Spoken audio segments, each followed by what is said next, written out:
গাজা যুদ্ধের পেরিয়ে গেছে ২০০ দিন, তারপরও থামেনি ইসরায়েলি বর্বরতা। আন্তর্জাতিক চাপ উপেক্ষা করে প্রতিদিনই নতুন নতুন এলাকায় বিমান হামলা চালিয়ে যাচ্ছে ইসরায়েলি বাহিনী। রাফা, খান ইউনিসের পাশাপাশি গেল ২ দিনে উত্তরাঞ্চলেও হামলার তীব্রতা বাড়িয়েছে তারা। গতকালের হামলায় প্রাণ গেছে আরও অন্তত ২৪ প্যালেস্টাইনির। খান ইউনিস শহরের নাসের মেডিকেল কমপ্লেক্সের সামনে একটি গণকবর থেকে এ পর্যন্ত প্রায় ৩০০ জনের মরদেহ উদ্ধার করা হয়েছে। হাসপাতাল প্রাঙ্গণে এত বড় গণকবরের সন্ধানে উদ্বেগ জানিয়েছে জাতিসংঘ। বিষয়টি আতঙ্কিত হওয়ার মতো উল্লেখ করে স্বাধীন তদন্তের আহ্বান জানিয়েছেন সংস্থাটির মানবাধিকার বিষয়ক প্রধান ভলকার তুর্ক। এক ব্রিফিংয়ে এসব জানান সংস্থাটির মুখপাত্র Raveena সামদাসানি।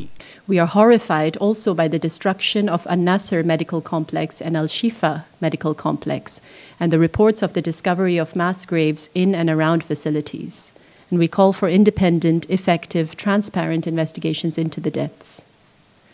Given the prevailing climate of impunity, this should include international investigators. গাজায় যুদ্ধবিরতি কার্যকরে কয়েক দফায় আলোচনা ব্যর্থ হওয়ার পর কিছুদিন ধরে গুঞ্জন চলছিল কাতারের দোহা থেকে হামাসের কার্যালয় সরানো হতে পারে। অবশেষে কাতার স্পষ্ট করেছে এমন কোনো চিন্তা তাদের নেই। গাজা যুদ্ধ অবসানের লক্ষ্যে তাদের প্রচেষ্টা অব্যাহত থাকবে। Regarding the Hamas office here in Doha, this office was opened in coordination with the United States for the purpose of mediation between both sides. As long as their presence here in Doha, as we have always said, is useful and positive in this mediation effort, they will remain here in Doha. গাজায় যখন হামলার তীব্রতা বাড়িয়েছে Israel, তখন মার্কিন কংগ্রেসের উচ্চকক্ষ সিনেটে পাশ হলো বহুল প্রতীক্ষিত সামরিক সহায়তা বিল।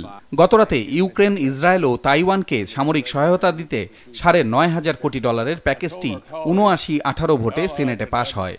এর মধ্যে ইসরায়েল পাবে প্রায় $2,700 কোটি সহায়তা। সিনেট নেতা চাক শুমার জানান, গণতন্ত্র সমুন্নত রাখতে ইসরায়েল সহ মিত্র দেশগুলোকে সহায়তা অব্যাহত রাখবে Washington. The Senate sends a unified message to the entire world. America will always defend democracy in its hour of need. We tell our allies, we will stand with you. We tell our adversaries, don't mess with us. We tell the world, we will do everything to defend democracy and our way of life. এদিকে গাজায় Israeli বর্বরতার নিন্দা জানানোর পাশাপাশি অবিলম্বে যুদ্ধবিরতির দাবিতে যুক্তরাষ্ট্রের বিভিন্ন শহরে বিশ্ববিদ্যালয় শিক্ষার্থীদের বিক্ষোভ অব্যাহত রয়েছে। গতকাল ওয়াশিংটন ও নিউ ইয়র্কে কলেজের শিক্ষার্থীরাও এতে অংশ নেয়।